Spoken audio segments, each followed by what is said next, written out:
यथं तन्निवेशितं च सुस्वादुस्थितं मधुरं नवं च निवेद्यमं मे गुरुदेव निवेद्यमं मे गुरुदेव देव। नैवेद्यम निवेदयामि। दक्षिणा पांतो। नैवेद्य के बाद जल गिरा दें, दक्षिणा चढ़ा दें, प्रणाम कर लें। यत् दत्तम यत् परादानम यत् पूर्तम या सुदक्षिणा तदग्निर्विश्वकर्मणा स्वरदेवे कुनोदधत् कृताया पूजाया सात्वते दक्षिणा द्रव्यं समर्पयामि। माल्यादीनि सुगन्धीनि मालित्यादीनि वै प्रभो मया नीतानि पुष्पाणि गृहाण परमेश्वर।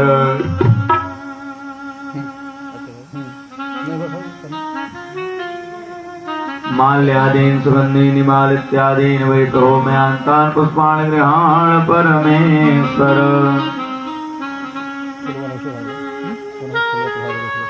व्यासाय विष्णुरूपाय व्यासरूपाय विष्णवे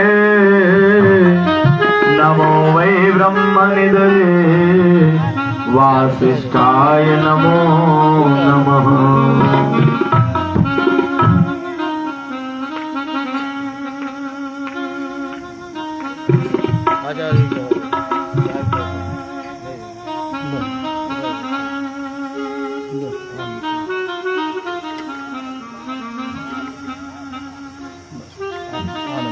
भगवान कर लेंगे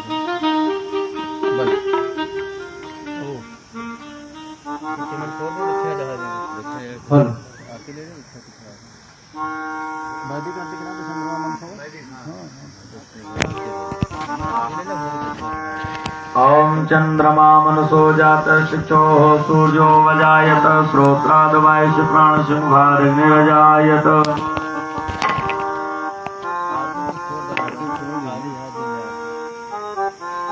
कर्पूर गौरं करुणावतारं संसार सारं भुजगेन्द्रहारं सदा वसन्तं हृदयारविन्दे भवं भवानी सहितं नमामि।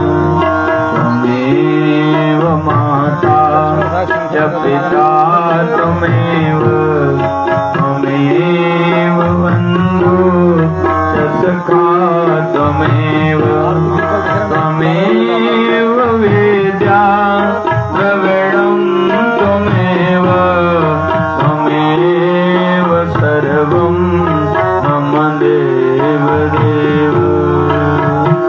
आरार्तिक्यं दर्शयामि दीपान्ते आत्मनिर्जलं समर्पयामि। प्रेम सुरभा गुरु भगवान की, नारायण भगवान की जय, गंगा मैया की जय, वेद माता गायत्री की जय, सदगुरुदेव भगवान की जय, श्री व्यास जी महाराज की जय, नारायण भगवान की जय, जय जय श्री राम, श्री खाटू श्याम बाबा की जय, भागवत भगवान की, श्री परमात्मने नमः। सच्चिदानंद रूपाय विश्वोत्पत्त्यावधिहेतवे तावपत्रय विनाशाय श्रीकृष्णाय वयं नमः। अस्ति स्वस्तरुणीकराग्र विगलत् कल्पप्रसूनाप्लुतम् वस्तु प्रस्तुत वेणुनादलहरि निर्वाण निर्व्याकुलम् हस्तं शस्त्रनिबद्धनी विविलसत् गोपी समस्रावृतम् हस्तन्यस्तनतापवर्गमखिलो दारं किशोराकृतिः अतुलितबलधामं हेमशैलावदेहम्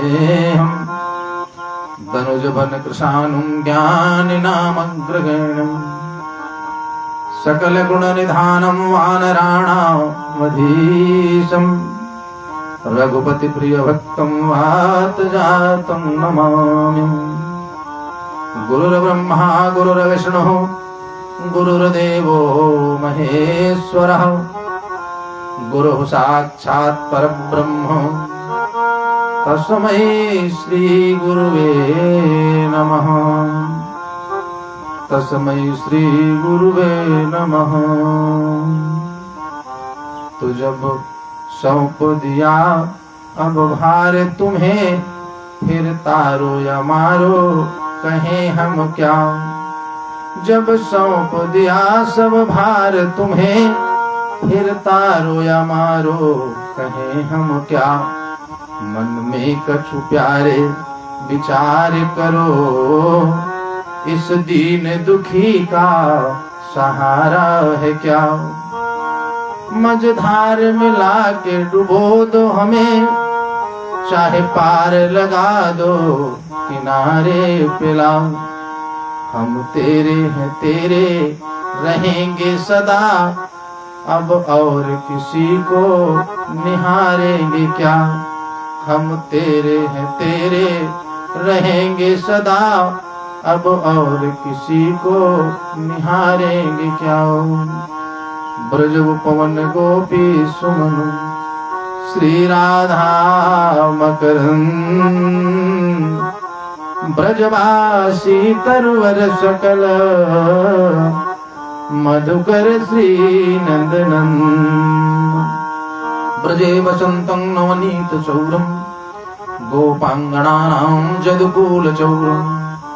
अनेक जन्मार्जित पाप चौरम, चौराग्रगण्यं शिरसा नमामि। हे पार्थ के सारथी तुम कहाँ कोटि प्रणाम। मेरे मन तुरंग की थामो नाथ लगाम। पग पवित्र तीर्थ गमन, कर पवित्र दियोदान। मुख पवित्र तब होते हैं, जो बोलो राधे श्याम। भागवत भगवान की जय हो। अनंतानंद ब्रह्मांड नायक योगेश्वर परमेश्वर वृंदावनेश्वर नंदनंदन यशोदानंदन श्री बालकृष्ण एवं आद्याशक्ति पराशक्ति वैजंती माला योगेश्वरी परमेश्वरी वृंदावनेश्वरी मृदुहानंदिनी श्री राधा एवं मारुति नंदन हनुमान जी महाराज के परम कृपा से आज श्रीमद् भागवत सप्ताह ज्ञान यज्ञ का अनवरत सतत अग्रसित होता हुआ द्वितीय दिवस के पावन समय में हम सभी राग रसिक भक्तगण कृष्ण रूपी यमुना में डुबकी लगाने के लिए संवेद रूप से एकीभूत हैं।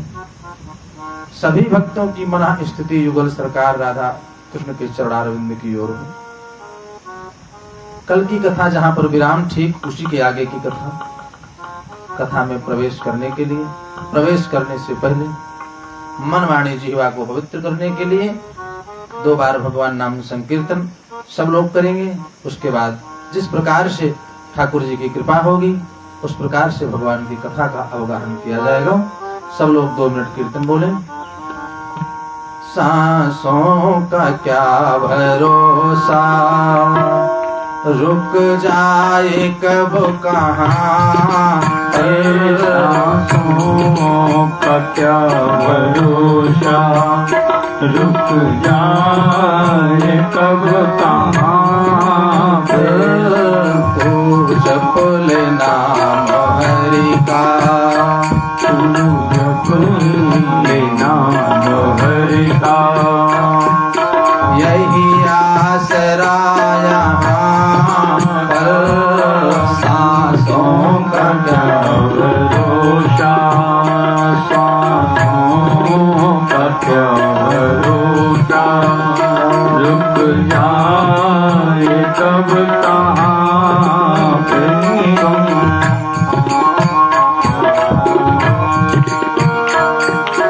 कर कर्म इतना ऊंचा की बुलंदियों को छू ले, कर कर्म इतना ऊंचा, बुलंदियों को छू ले।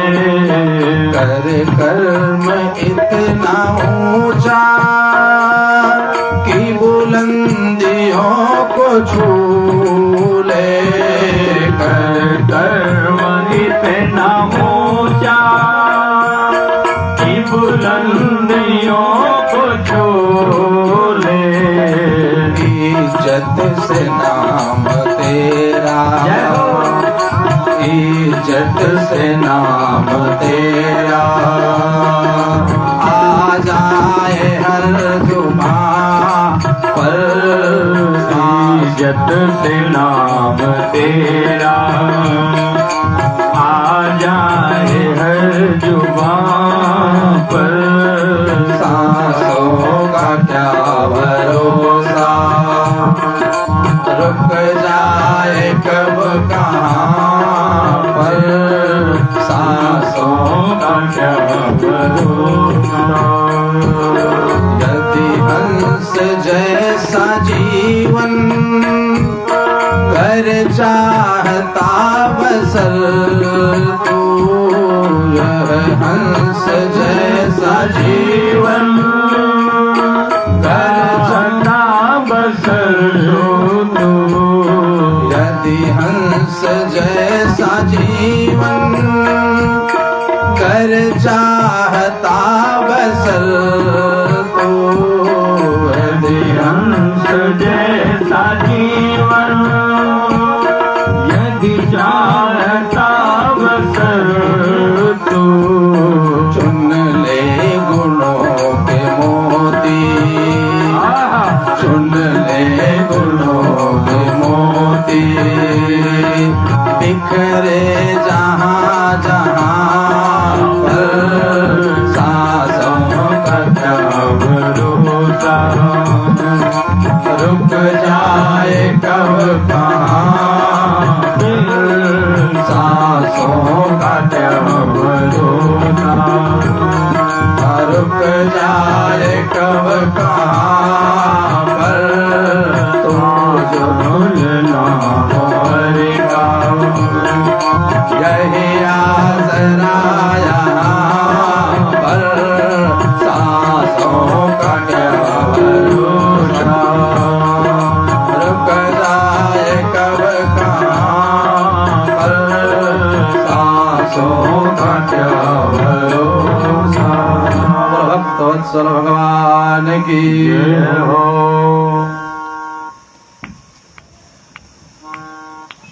कल की कथा का विराम, कल की कथा में हम सभी भक्तगण चर्चा कर रहे थे भागवत महात्म्य को।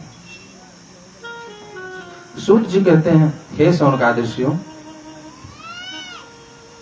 ध्यान से सुनो। भागवत की महिमा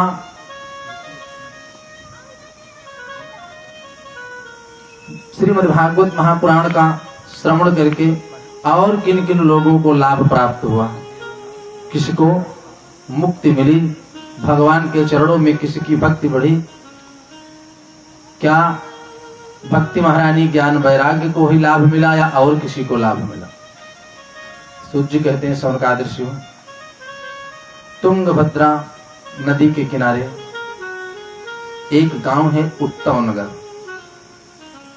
उत्तम नगर में एक ब्राह्मण निवास करते हैं, नाम है उनका आत्मदेव। आत्मदेव कौन है? जिसकी आत्मा में देवत्व की भावना हो, वो है आत्मदेव।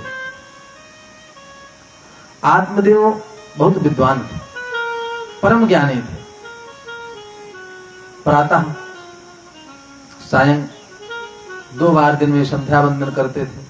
गृहस्थ जीवन था, भगवान के परम भक्त थे। परंतु आत्मदेव जी जितने ज्ञानी और भक्त थे, पत्नी उनकी उतने विपरीत थी। बेचारे जितने भक्त और तपस्वी थे, उसका उल्टा पत्नी में स्वभाव था। उनमें कोई भक्ति भावना नहीं थी, नास्तिक विचारधारा थी। फिर भी आत्मदेव जी जीवन निर्वाह उनके साथ कर लेते थे। परंतु एक विशेष कमी है, आत्मदेव जी की अवस्था ढलती जा रही है और घर में कोई संतान की प्राप्ति नहीं, कोई संतान नहीं। और यहां तक कि सूत जी कहते हैं सौनकादि ऋषियों, जिस गाय को भी ला करके आत्मदेव जी पालते हैं वो भी कभी बच्चे को जन्म नहीं देती, वो भी बांझ रह जाती। तुलसी का किसी फल का यदि वृक्ष जमीन में लगा देते हैं तो वो भी सूख जाता है।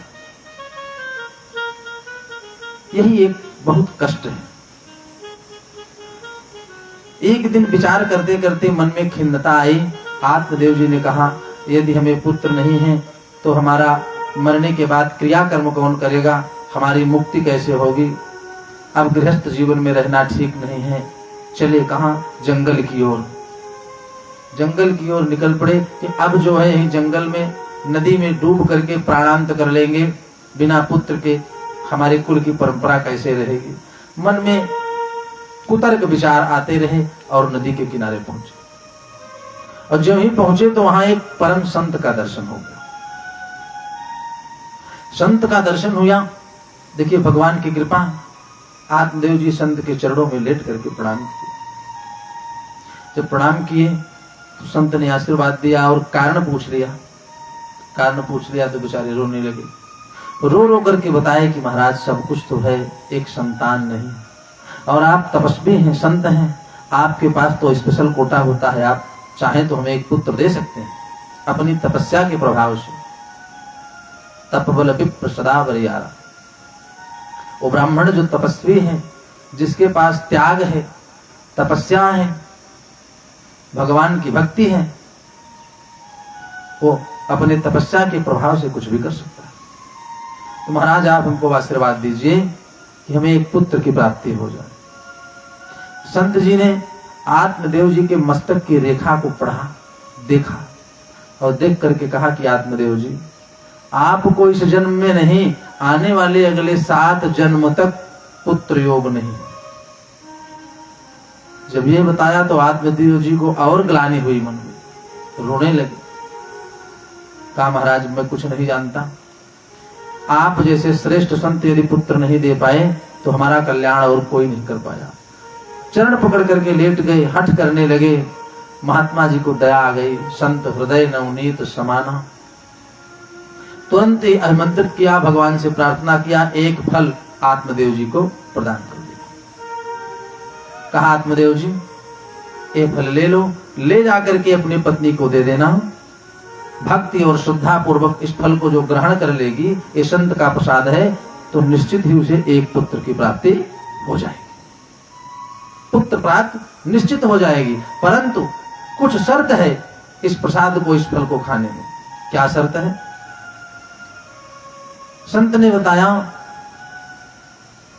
एक बार दिन में भोजन करना पड़ेगा, छल कपट का त्याग करना पड़ेगा, झूठ नहीं बोलना है, सेवा भाव मन में रखना है। इतना सब त्याग कर ले जाएगी तुम्हारी पत्नी तो वर्षावधि स्त्रियः कार्यं तेन पुत्रोति निर्मला, तो निर्मल पुत्र की प्राप्ति होगी, ले जाओ। अब आत्मदेव जी बड़े प्रसन्न हुए। प्रसन्न होकर के घर पर आए, पत्नी को आवाज लगाई, घर से पत्नी निकली तो जैसा उनका स्वभाव था वैसे नाम भी था। नाम था धुंधुली।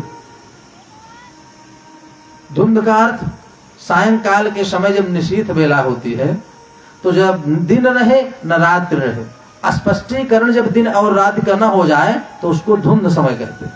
तो जिसकी बुद्धि सत्य असत्य का विवेचन न कर पाए उसको धुंधली कहते हैं। शाब्दिक भाषा में जो धुआंधार झगड़ा करे उसको धुंधली कहते हैं। ये स्वभाव था। आत्मदेव जी ने आवाज लगाई, पत्नी बाहर आई, बोली क्या बात है?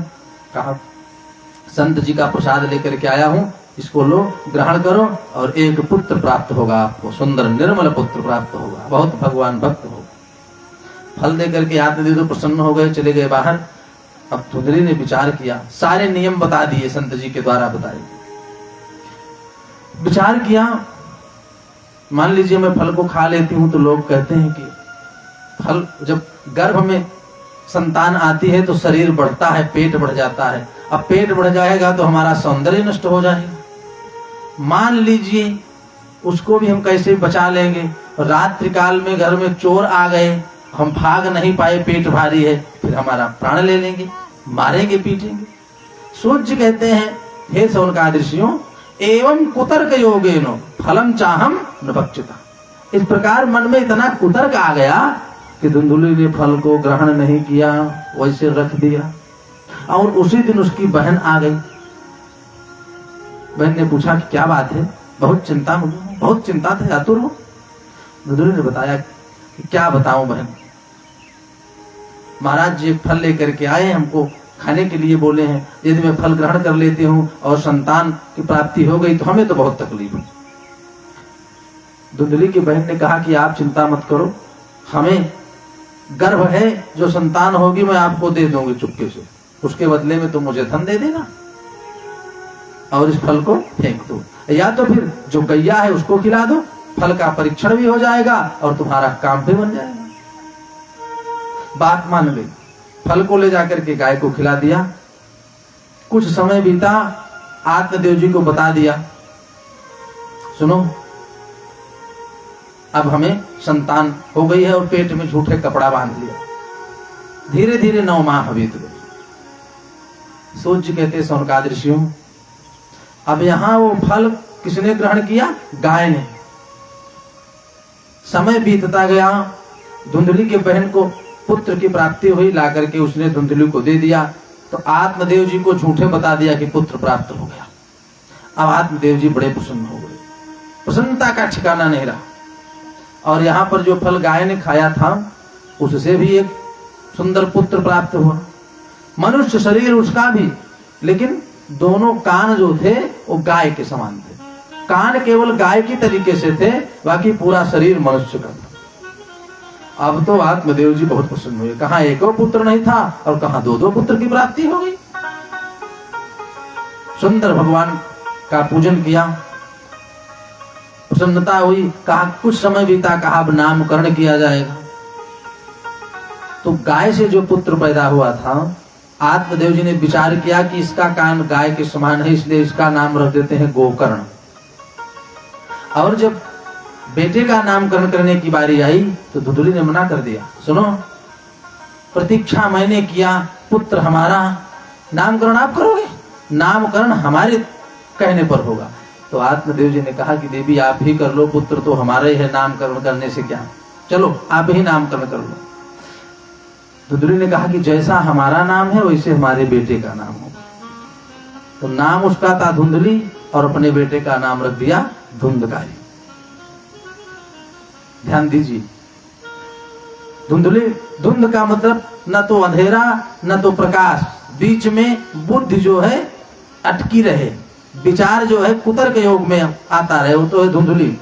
और कुतर्क योग से उत्पन्न हुआ जो कुतर्क है, जो हमेशा अविद्या में, माया में, मोह में, लोभ में, कपट में फंसा रहे और अनैतिक कार्य करे, वो है धुंधकारी। धुंधुली ने कहा कि हमारा नाम धुंधुली और इसका नाम हमने रख दिया धुंधकारी। सूर्य कहते हैं शौनकादिर्षियों, समय बीतता गया। देखिए संसर्ग का फल, साथ का प्रभाव, संसर्गजा दोष गुणा भवंती। संसर्ग से गुण और दोष दोनों का आदान प्रदान होता है। संसर्गजा दोष गुणा भवंती। गोकर्ण जी को सानिध्य मिल रहा है आत्मदेव जी का, इसलिए गोकर्ण पंडितो ज्ञानी धुंधकारी महाखलः। गोकर्ण तो महान विद्वान हुई, वेद का अध्ययन करने वाले, गीता का पाठ करने वाले प्रकांड पंडित हुए। और धुंधकारी महाखलः, इसकी शिक्षा दीक्षा माता के कहने के अनुसार हुई।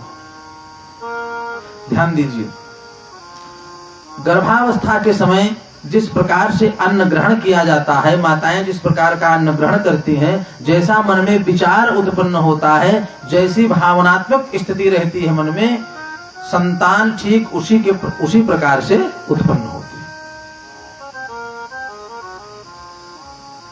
धीरे धीरे समय बीता। अब धुंधकारी जैसे जैसे बड़ा हुआ अनाचार, दुराचार, पापाचार, अनेक प्रकार के पाप करने लगे। और यहाँ तक कि जितने भी पाप संसार में होते हैं कोई बचबे नहीं की जो धुंधकारी न किया, कोई बचा ही नहीं जो धुंधकारी ने न किया। यह सब देख करके आत्मदेव जी का मन बहुत खिन्न हो गया। मैं इतना भक्त हूँ, भगवान की पूजा करता हूँ, और इतना बड़ा नास्तिक निकल गया। बहुत दुखी हुई आत्मदेव जी। ध्यान दीजिए, हठात जो वस्तु प्राप्त की जाती है जिद के द्वारा, उसका आनंद नहीं मिल पाता। अब आत्मदेव जी ने सोचा कि इससे अच्छा तो बिना पुत्र के ही हम थे। जब पुत्र नहीं था तो इससे अच्छा तो जीवन हमको इसे था। एक सज्जन को कोई संतान नहीं थी, तो रामचरितमानस बहुत पढ़ते थे, रामायण। उन्होंने पढ़ा कि देखिए महाराज दशरथ जी को भी संतान नहीं थी, और गए अपने गुरु जी के पास, पुरोहित जी के पास, निवेदन किया, हठ किया, तो उनके आशीर्वाद से 4 पुत्र प्राप्त हो गए। तो हम भी जाते हैं अपने गुरु जी के पास, हमको भी पुत्र प्राप्त हो जाएगा। महाराज पहुंचे गुरु जी के पास।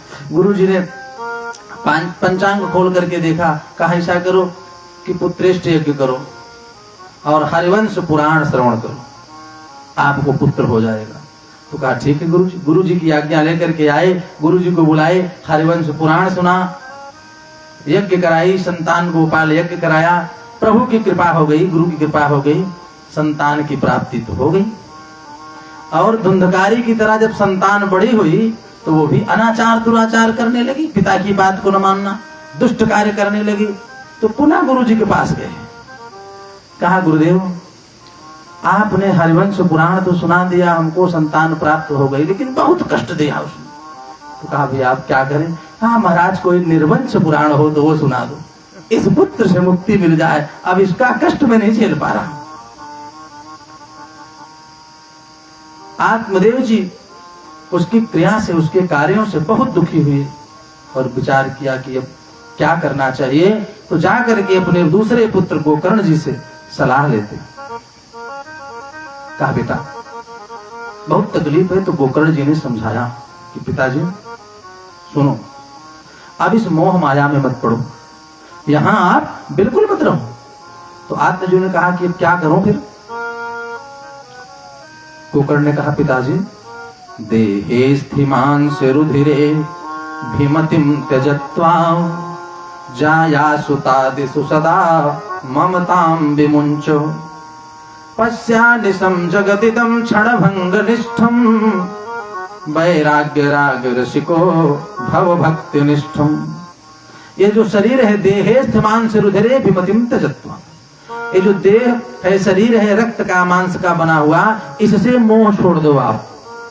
और यही नहीं, जाया सुता दिशु सदा ममताम विमुंचो, पत्नी बच्चे घर परिवार अब सबका मोह छोड़ दो। क्यों? क्योंकि जब शरीर सबसे प्रिय है वही अपनी नहीं है, तो फिर पुत्र पुत्री कौन अपना हो सकता है? इसलिए इसको छोड़ दो।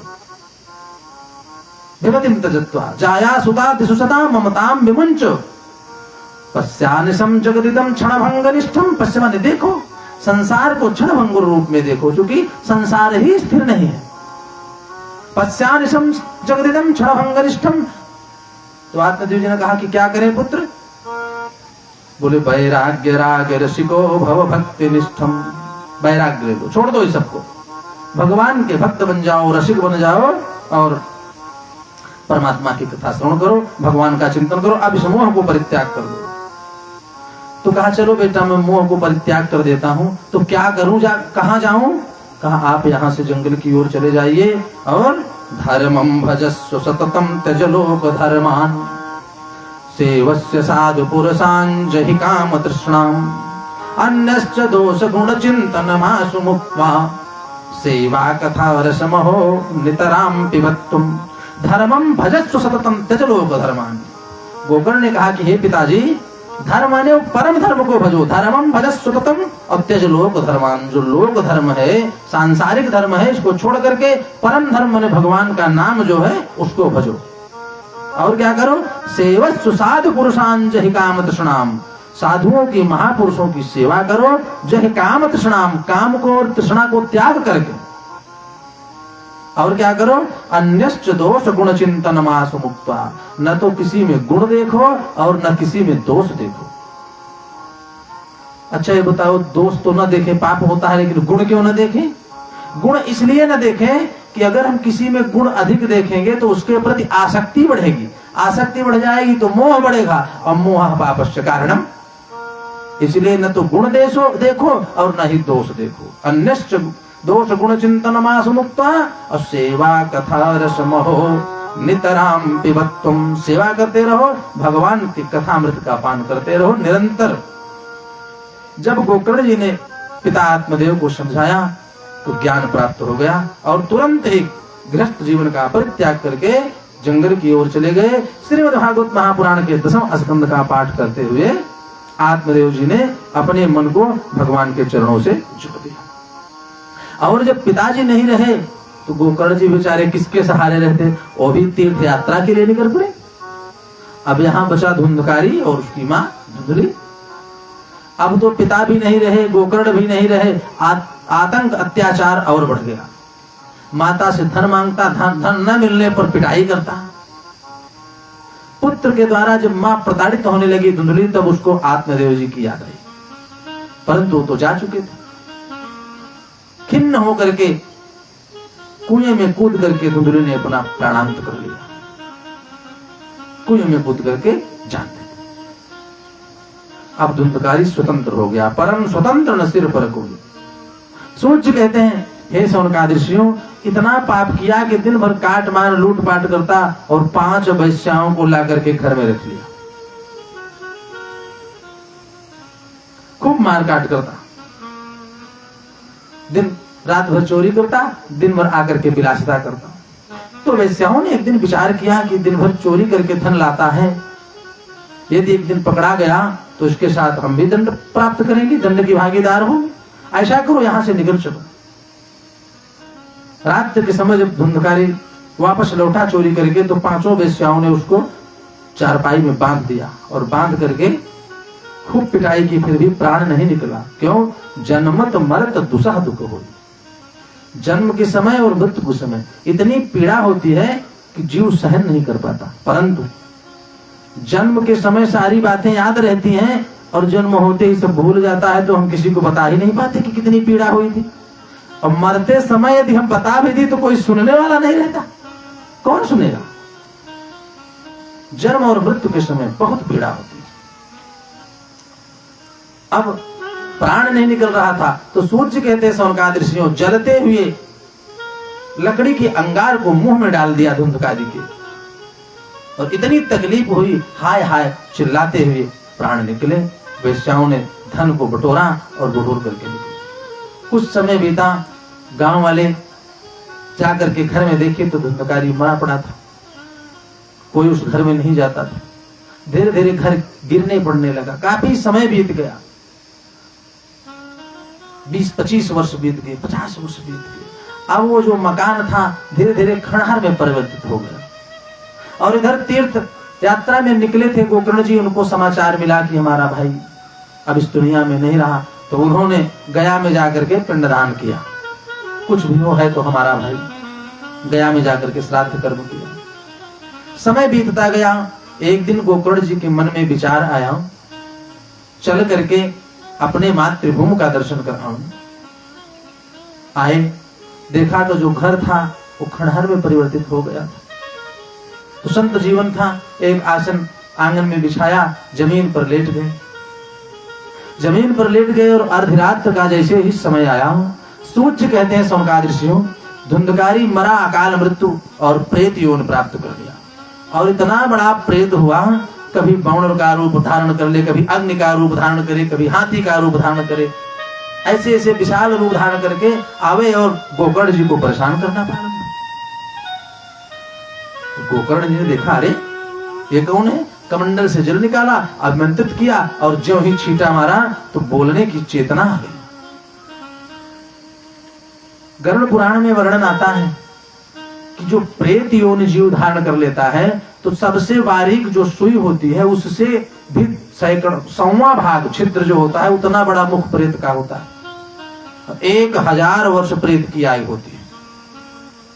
आत्मा यदि भटक रही है, मुक्ति नहीं मिली, प्रेतत्व योनि मिल गई, तो 1000 वर्ष तक प्रेत की आयु होती है और बहते हुए जल को पीने का अधिकार उसको नहीं होता। इतना कष्ट होता। जब जल अभिमंत्रित करके आत्मदेव जी ने छींटा मारा, गोकर्ण ने छींटा मारा, तब बोलने की चेतना आ गई। और जब चेतना आ गई, कहा कौन हो तुम? तो धुंधकारी ने कहा कि अहं भ्राता त्वदीयोऽस्मि धुंधकारी इति नामतः स्वकीये नैव दोषेण ब्रह्मत्वं नासितं मया। हे, मैं आपका भाई हूँ। अहं भ्राता त्वदीयोऽस्मि धुंधकारी इति नामतः। गोकर्ण ने कहा कि जब तक जीवित थे आप हमको कभी भैया नहीं बोले, और आज जब प्रेतत्व योनि प्राप्त हो गई तो भाई कह रहे हो, फिर बताओ क्या तकलीफ है? कहा कि भैया मुझे प्रेत योनि मिल गई है, हर पल मैं तड़प रहा हूँ, हमारे मुक्त के लिए कोई उपाय करिए। आत्मदेव जी ने कहा, गोकर्ण ने कहा कि भैया आपका समाचार हमें मिला था तो गया में तो हमने पिंडदान कर दिया, क्या आपको मुक्ति नहीं मिली? धुंधकारी ने कहा कि भैया हमने जीवन में इतना पाप किया है कि एक बार नहीं 10 बार गया में पिंडदान करूंगा फिर भी हमारी मुक्ति होने वाली नहीं। इतना पाप हमारे जीवन में, अर्थात ऐसे कोई पाप बने ही नहीं जिसको मैंने ना किया हो, सारे पाप मैंने कर दिए। गोकर्ण ने कहा कि भैया कोई बात नहीं, थोड़ा हमको समय दो, मैं विचार करता हूं, आपके मुक्ति के लिए जरूर प्रयास करूंगा। सूर्य कहते सौनकादि ऋषियों स्तवन किया भगवान सूर्यदेव का गोकर्ण ने, और रथ के सामने जाकर के खड़े हो गए। उपाय पूछा अपने भाई की मुक्ति का, तो भगवान सूर्य ने कहा कि गोकर्ण आप परम ज्ञानी और श्रेष्ठ हो, श्रीमद् भागवत महापुराण का वाचन करो, श्रीमद् भागवत महापुराण की कथा श्रवण कराओ, आपका भाई प्रेत से मुक्त हो जाएगा, प्रेतत्व योनि छूट जाएगी। भगवान सूर्य का आशीर्वाद देकर के गोकर्ण जी ने श्रीमद् भागवत कथा का आयोजन किया भाद्रपद के महीने में। और जब गोकर्ण ने भागवत कथा प्रारंभ की तो धुंधकारी का आवाहन किया तो प्रेत का स्वरूप हवा में होता है। जो ही धुंधकारी आया, हवा के माध्यम से मन भटकने लगा, स्थिरता नहीं हुई, तो सामने एक बांस गड़ा हुआ था, उसी बांस में जाकर के वो छिप करके बैठ गए। सूर्य कहते सौनकादि ऋषियों जैसे जैसे कथा का वाचन गोकर्ण जी करते रहे, प्रति दिवस एक एक गांठ फटती रही और धुंधकारी में चेतना जागृत हुई। 7वें दिवस 7 गांठें फट गई और एक सुंदर देव का स्वरूप धारण करके धुंधकारी गोकर्ण जी के सामने हाथ जोड़ करके खड़ा हो गया। भैया आपने बहुत बड़ी कृपा की, आपके कृपा करने से हमें प्रेतत्व योनि से मुक्ति मिल गई। सूर्य कहते सौनकादि ऋषियों, और विमान आया, उस विमान पर आरूढ़ होकर के धुंधकारी भगवान के धाम को गया। परंतु और जो श्रोता कथा श्रवण कर रहे थे उन्होंने प्रश्न कर लिया कि महाराज कथा तो हम सब ने भी सुनी है, लेकिन हमारे लिए क्यों विमान नहीं आया, हम क्यों मुक्त नहीं हुए? गोकर्ण ने कहा कि कथा तो सब ने सुनी है, लेकिन धुंधकारी कथा रूपी रस को पान किया है, एक क्षण भी अपने मन को विचलित नहीं किया। मन एकाग्र करके आप कथा श्रवण करो। पुनः कथा का आयोजन किया गोकर्ण ने, और दोबारा जब कथा श्रवण कराई तो जो जो कथा सुनने वाले थे सारे जीव भगवान के धाम को प्राप्त किए। ये भागवत कथा की महिमा है, श्रीमद् भागवत महापुराण की महिमा है। महात्म्य के अंतिम अध्याय में बताया गया वक्ता कैसा होना चाहिए, श्रोता कैसा होना चाहिए, कब कथा करनी चाहिए, क्या नियम है। इस प्रकार के नियम को बताते हुए सूर्य कहते सौनकादि ऋषियों, अब श्रीमद् भागवत महापुराण के प्रथम स्कंद में हम सब प्रवेश करते हैं। भक्तवत्सल भगवान की श्रीमद् भागवत महापुराण के प्रथम स्कंद में सबसे पहले सत्य स्वरूप भगवान को प्रणाम किया गया। अन्यत्र पुराण जो बने हैं, पुराणों की संख्या 18 है। अग्नि पुराण, नारद पुराण, गरुड़ पुराण, ब्रह्मवर्धक पुराण, मत्स्य पुराण, अनेक पुराण हैं। तो जो जो पुराणों की रचना महर्षि वेद व्यास जी ने की, सब पुराण में उस देव की विशेष वंदना की गई जिसके नाम से पुराण की रचना की गई। जैसे विष्णु पुराण की रचना जब किया वेद व्यास जी ने, तो उसमें भगवान विष्णु, मंगलाचरण में भगवान विष्णु को प्रणाम करके विष्णु पुराण रचना लिखना प्रारंभ किया। गोस्वामी तुलसीदास जी ने जब श्री रामचरितमानस की रचना की, तो उन्होंने भी सर्वप्रथम वंदना की, वर्णानाम वर्णसंघानाम रसानाम छंदसाम। और यही नहीं, तुलसीदास जी ने तो किसी की वंदना छोड़े नहीं, सबकी वंदना की। जलचर थलचर नभचर नाना, जे जड़ जेतन जीव जहाना, उपजहि एक संग जल माहि, जलज जोग जिमि जल भी लगाही। किसी को छोड़े नहीं, सबको। और अंत में कहा, श्री राम में सब जग जानी, करहु प्रणाम जोर जुग भानी। परंतु श्रीमद् भागवत महापुराण में सत्य की वंदना की गई। जन्मादस्य यदोन्नयादि तरतस् सारथे स्वभिज्ञः स्वराट्, तेने ब्रह्म हृदय आदि कवये मोहयन्ति यत सूरयः, तेजो वारिमृदां यथा विनिमयो यत्र सर्गो मृखा, धाम्ना स्वेन सदा निरस्तकुहकं सत्यम परम धीमहि। सत्य की वंदना की गई। सत्य कौन है? बोले सत्य ही परमात्मा है। सत्यम परम धीमहि। सत्य ही धर्म है, धर्म ही सत्य है। संतों ने प्रश्न कर दिया, फिर परम धर्म क्या है? बोले परम धर्म है परमात्मा का नाम, भगवान का नाम। विचार करें, धर्म प्रोक्षित कैत्र मत्र परम निरमत्सवाणाम शताम, वैद्यम वास्तवमत्र वस्तु शिवदम तापत्रयोन्मूलनम। श्रीमद् भागवते महामुनि कृते किं वा परैरीश्वरः, सद्यो हृदय वरुद्धते कृतभिः शुश्रूषितभित्तक्षणाः। सूर्य कहते हैं स्वर्गादृशियों, जिस क्षण जीव अपने मन में विचार करता है कि अब हमको भगवान की कथा सुनने चलना है, यह विचार जो ही मन में आया तो शुश्रूषितभित्तक्षणात्, उसी समय भगवान हृदय में विराजमान हो जाते हैं और कथा का पूर्ण लाभ जीव को प्राप्त हो जाता है। उसी समय, किस समय? जब मन में विचार आया कि आज त्रिपाठी जी के यहाँ कथा हो रही है, जरूर सुनने चलेंगे, उसी समय भगवान हृदय में विराजमान हो जाते हैं और कथा का, यज्ञ का, अनुष्ठान का, सत्संग का संपूर्ण लाभ जीव को प्राप्त हो जाता है। भागवत क्या है? सूत जी कहते हैं, शौनकादृशियों, निगम कल्पतरोरुगलितम फलम, सुख मुखादमृत द्रव संयुतम, पिबत भागवतम रसमालयम, मुहुरहो रसिका भुवि भावुका। निगम कहते हैं वेद को, निगम कल्पतरोरुगलितम फलम। जो वेद रूपी कल्प वृक्ष है, उसी वेद रूपी कल्प वृक्ष का पका हुआ फल ही श्रीमद् भागवत महापुराण है। वेद, वेदांत, उपनिषद, पुराणों का जो सार है, तत्व है, वही श्रीमद् भागवत महापुराण है। निगम कल्पतरोरुगलितम फलम। तो हमको सुलभ कैसे हुआ? बोले सुख मुखाद अमृत द्रव संयुतम। सुख कहते हैं तोते को। स्वामी सुखदेव जी ने सुख मुखाद अमृत, सुखदेव जी के जो मुख से अमृत निकला है, कथा रूपी अमृत, हमको सुलभ हुआ। तो जब सुखदेव जी के द्वारा है भागवत रूपी अमृत सुलभ हुआ हमको, जीवों को जब सुलभता से मिल गया, तो इसको आप सुनो नहीं, अरे ऐसा पका हुआ फल है, गलितम फलम सुख मुखाद अमृत द्रव संयुतम, पिबति भागवतम रसमालयम। भागवत रूपी रस का आप पान करिए। अब कुछ भक्त कहते हैं कि महाराज 10-15 बार जीवन में कथा सुन लिए, सब याद हो गया। और भागवत ये कहता है कि कथा को पियो आप, कब तक? बोले रसमालयम। आलयम माने जीवन पर्यंतम, जब तक जीवन है तब तक कथा सुनते रहो, एक बार नहीं। मुहुरहो रसिका भुवि भावुका। मुहुर माने बार बार। भागवत रूपी अमृत का बार बार आप जीवन भर पान करते रहो, जब तक शरीर है। मुहुरहो रसिका भुवि भावुका।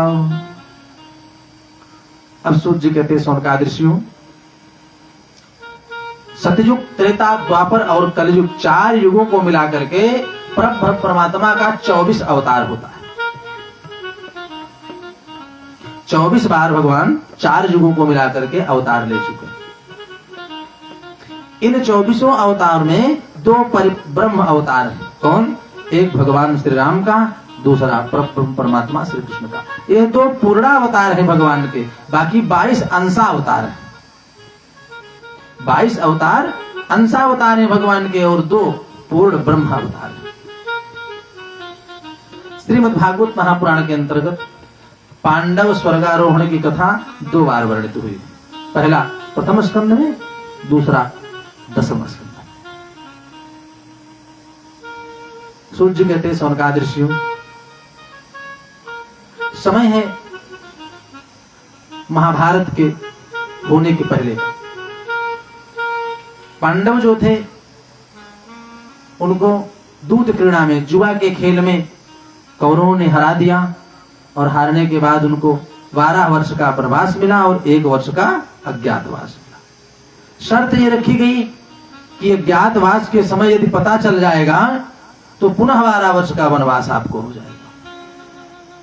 पांडव बेचारे 12 वर्ष तक वनवास किए और 1 वर्ष अज्ञातवास में रहे।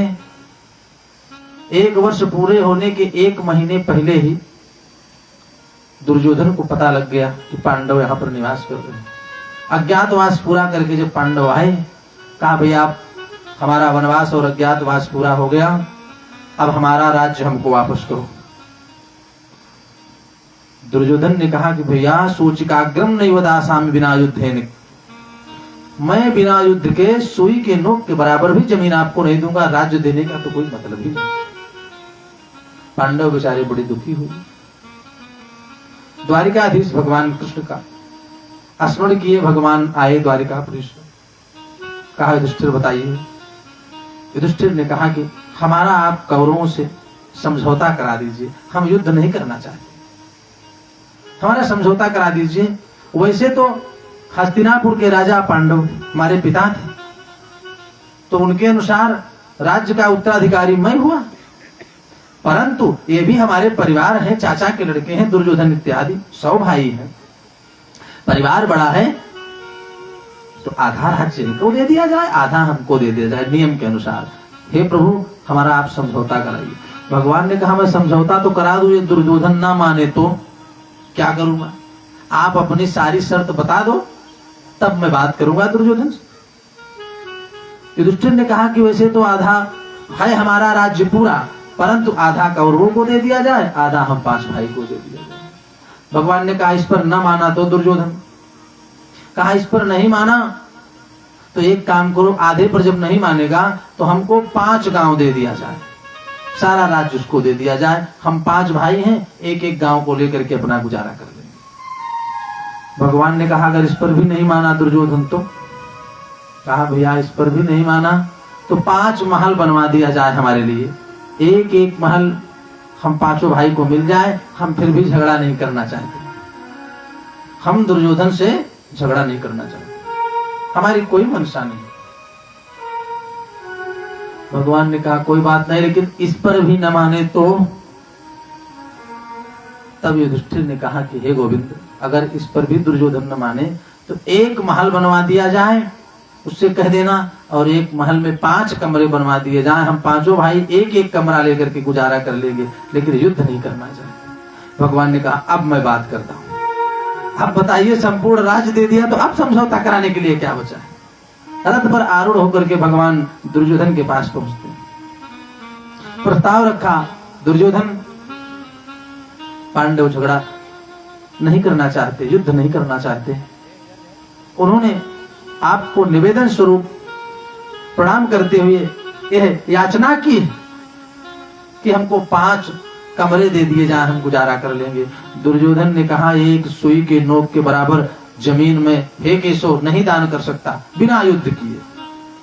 समझौता कराने गए, दुर्योधन ने भगवान की बात नहीं मानी। भगवान लौट करके आए और युधिष्ठिर को बताया कि बात जमेगी नहीं, आप युद्ध करने के लिए तैयार हो जाओ। सूर्य कहते सौनकादृश्यों जब बात नहीं बनी तो युद्ध प्रारंभ हो गया। युद्ध प्रारंभ हो गया, भयंकर युद्ध हुआ कौरव और पांडव। जब युद्ध की तारीख निश्चित हो गई,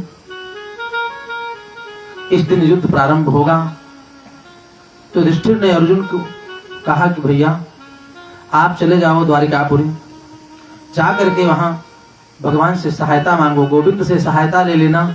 हम युद्ध करने में सक्षम नहीं हैं, हम 5 भाई हैं और वहां हजारों की संख्या में कौरवों के पास सेना है। 100 भाई वो खुदे हैं, बड़े बड़े अतिरथी महारथी भीष्म द्रोण विशाल धनुर्धर कर्ण जैसे कौरवों की सेना में हैं, हमारे साथ तो कोई नहीं है, जा करके आप सहायता मांगो। अर्जुन सहायता के लिए द्वारिकापुरी गए। जब वहां सहायता मांगने के लिए गए भगवान से, तो क्या देखा कि दुर्योधन वहां पर पहले से ही पहुंचा था और भगवान अपने कक्ष में विश्राम कर रहे। जब ही अर्जुन पहुंचे तो साष्टांग भगवान के चरणों में लेट गए और रोने लगे। जो अश्रुपात हुआ अर्जुन की आंखों से, भगवान के चरण पर पड़ा। भगवान जगे, अर्जुन कब आए? अर्जुन ने कहा कि प्रभु अभी अभी पहुंच ही रहा हूं। जब कहा मैं अभी अभी पहुंच रहा हूं, तब तक दुर्योधन बैठा था बगल में। कहा पहले मैं आया हूं। जब कहा पहले मैं आया हूं, तो वैसे तिरछी नजर करके भगवान ने देखा। कहा बात ठीक है दुर्योधन, पहले तुम आए हो, लेकिन देखा मैंने पहले अर्जुन को है, इसलिए पहले अर्जुन की बात सुनूंगा।